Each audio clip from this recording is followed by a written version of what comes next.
Mr. Hook, thank you so much for joining us today on VOA 365. So many developments since we last spoke.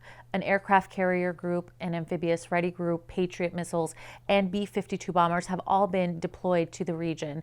President Trump also recently tweeted that if Iran wants a fight, that will be the official end of Iran and to never threaten the United States again. Is the U.S. going to use this military force against Iran? Only if we are attacked first. We started in late April, started receiving a lot of threat streams from our intelligence community, and they started to get progressively more alarming. And we had intelligence, very credible intelligence, that Iran was plotting attacks against the United States and against our interests. I would say against American interests is what I should say.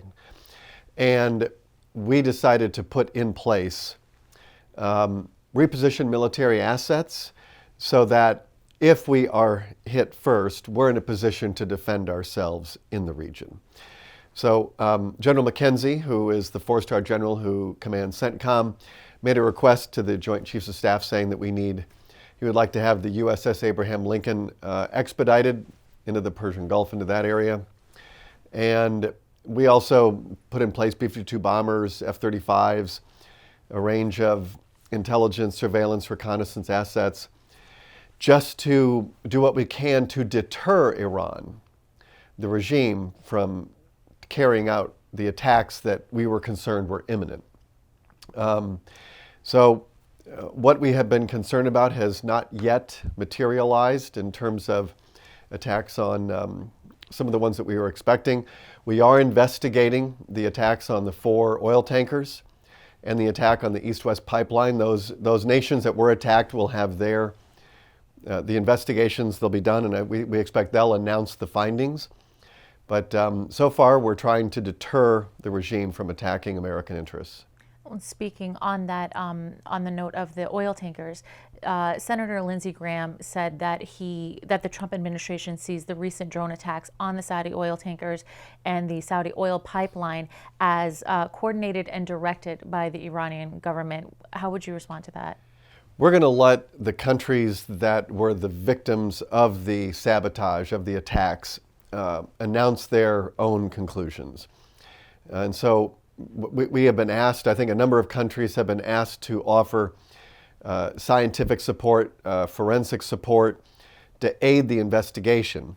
But Saudi Arabia, the Emirates, and Norway will, we expect, announce the findings when they have. We don't want to rush to judgment. We want to do this the right way.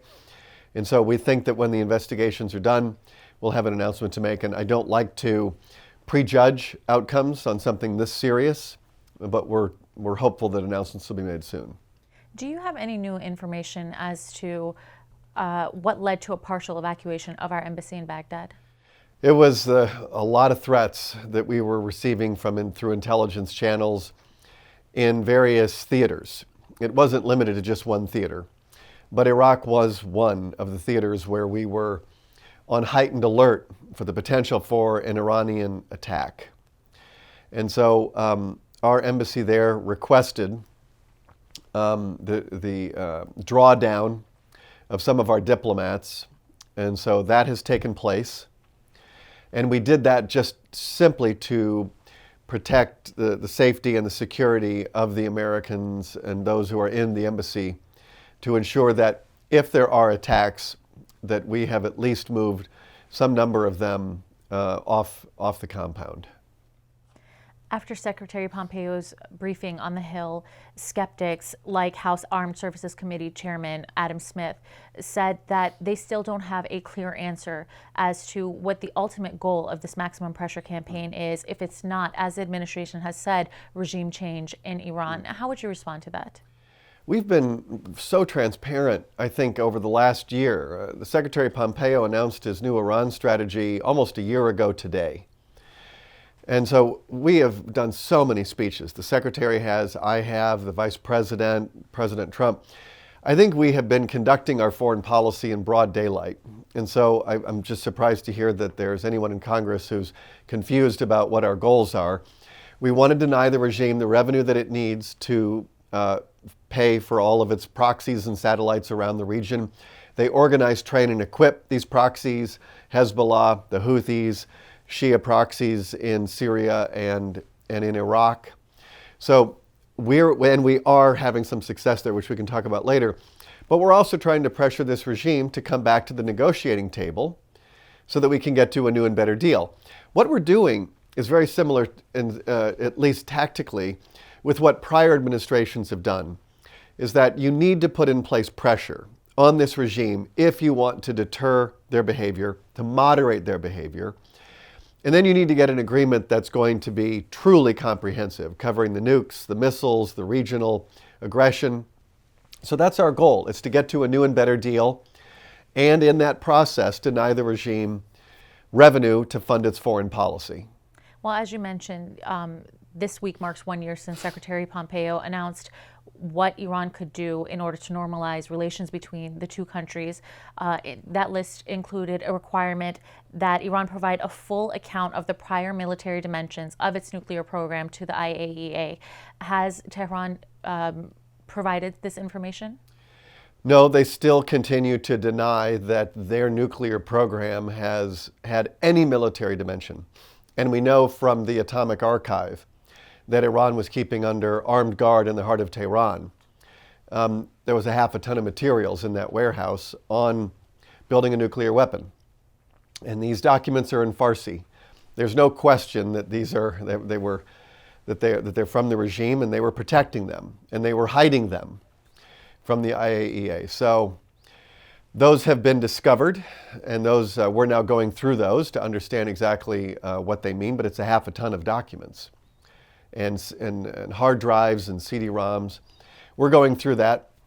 But the regime has never admitted that they had a military dimension to the nuclear program. It's not a peaceful nuclear program. We know it's not.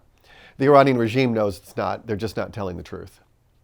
Well, another requirement for the Islamic Republic was to release all the U.S. citizens that are being held hostage in Iran. A year later, has any progress been made on that front? We have a special envoy for hostage affairs, Robert O'Brien. The only thing that we've seen is Foreign Minister Zarif came to New York for a meeting at the UN and then decided to appear on a lot of Sunday talk shows here in the United States, and he met with a lot of think tanks. And he mentioned that they would like to work out something with the hostages. What we have said is the people that they have detained, they've done it arbitrarily, and the regime has a history of using human beings as pawns to achieve political goals. The Americans that are detained now and have in prison, they're innocent. And the UN has called out Iran for this exact practice. We have said that they need to release, we need to see some show of good faith that they need to release an American. And that has not taken place yet. So we're going to continue to hold Iran accountable for arbitrarily detaining dual nationals. They do it to the British, and they do it to a host of countries. This is part of their foreign policy, and it's unjust and it's immoral. The Trump administration says that this recent U.S. military deployment to the region is a deterrent operation to stop Iran's aggression and escalation. Do you see any signs that Iran is modulating its behavior as a result of this most recent show of force by the United States? What we're seeing is because our sanctions are really hurting the Iranian regime, we are lowering its revenue. They don't have the money that they used to fund Hezbollah and Hamas and Palestinian Islamic Jihad and their proxies in Syria and Iraq. And now we've got a story in March in the New York Times and a story just last weekend in the Washington Post making very clear that our sanctions have caused a dramatic reduction in revenue for Iran's proxies. So it is working. Hezbollah now has to put piggy banks in grocery stores so that people drop their coins in the piggy bank because the money that Iran used to supply just isn't there. Iran provides 70% of Hezbollah's operating budget. That's $700 million a year, which I know that the Iranian people would rather have spent inside Iran than supporting Hezbollah. They give $100 million a year to Hamas, and they've spent many, many billions of dollars. $16 billion since 2013 in Iraq and Syria and Yemen alone. That's money that would have a much better return on investment if it were invested in the Iranian people and not spent funding a violent and expansionist foreign policy that involves the use of chemical weapons.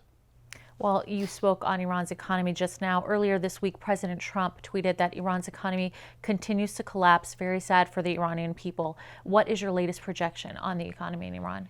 Iran's in a recession now, and they're probably somewhere around -6%. The IMF has had to update its outlook for Iran twice just in the last 6 or 7 months. They were projecting like +3 growth this year, then they revised it to -3, and now it's -6. This is the price that the regime is paying for behaving like an outlaw regime. And during the period when we tried sanctions relief, and it's really important that people understand this, America tried sanctions relief with this regime in the form of the Iran nuclear deal. The regime had $100 billion in sanctions relief, and that money never made its way to the Iranian people. It did make its way to Assad in Syria and to their usual proxies around the Middle East and beyond. And this is what upsets the Iranian people so much, is that they didn't get any benefits from the Iran nuclear deal. But I think most of the benefits from the deal went to Assad, that number that I cited earlier, $16 billion over the course of just a few years in Syria and Iraq and in Yemen. So we think the Iranian people deserve better. They are in a recession now. The Iranian regime knows how to get out of this. They know that there's a better path. President Trump has made it very clear. He welcomes a phone call. And so there are ways where we can, if Iran is willing to change its behavior and to give up its ambitions to have a nuclear weapon, it's got to stop the ballistic missile testing. Iran does not need long-range ballistic missiles.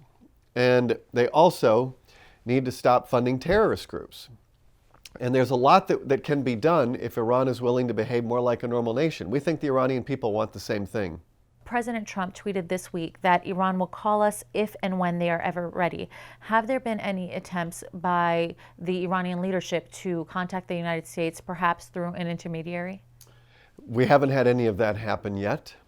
President Trump, as you said, has made it clear that he's very happy to receive a call from the regime and to talk about negotiations. He's made that clear repeatedly, so has Secretary Pompeo, so have I. We haven't had any openings yet. We haven't heard from the Iranians. And so that's a choice that they're going to have to make. And I think the president has said their economy is not doing well. That's partly because it's mismanaged, but it's also partly because of our sanctions against the regime. So we encourage Iran to take advantage of the president's offer. We did have Foreign Minister Zarif come here a few weeks ago. He came to New York for a UN meeting. But while he was here, he went on a number of Sunday talk shows here. And one of the things that I noticed was that Foreign Minister Zarif comes to the United States, takes advantage of the press freedoms that every American enjoys to get out his message. And then he goes back to Tehran and denies his own people the same freedom that he comes to the United States to use. And so this is the kind of hypocrisy that I know the Iranian people find it's